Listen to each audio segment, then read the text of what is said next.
gis nga ba ngelaw lay ëpp الخزامة jóge ci wàllam di ñëw ci yow عن أهل البيان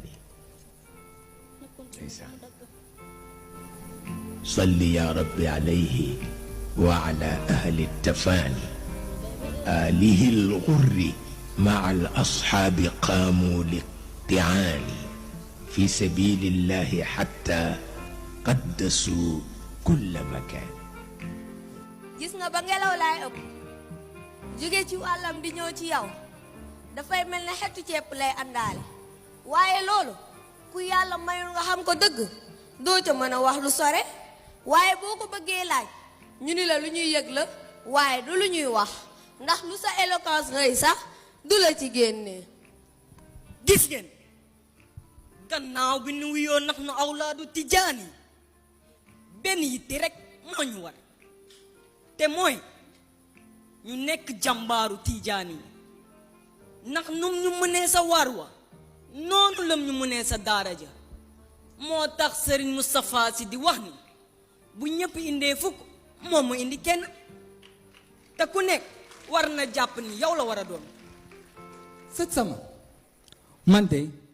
tey jaaxle naa lool sax ndax déggin bi ngeen am ci xasida bi jéggi na dayo waaye yéen sax ana yéen yitte ngeen def ba xam li yépp ci bile xasida maam loolu yomb na xanaa rootee ko ci teenu mag yu baax yii ah xanaa doone ma teenu maam Cheikh bii la de waaw maam teen bii de yàgg naa ci root waaye ndox bi nga ma nàndal tey sët dafa gën a neex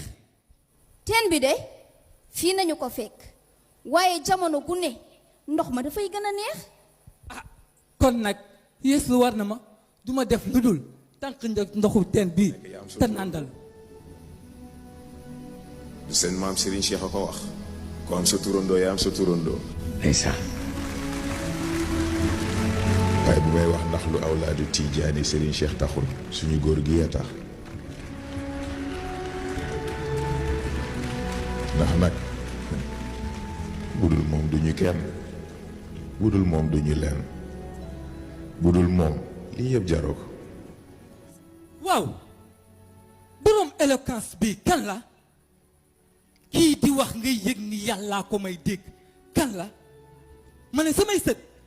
ki dolli ne xaay ci ndoxu teen bi kan la maam kookoy maam Cheikh Ahmed Tidiane Sy capitaine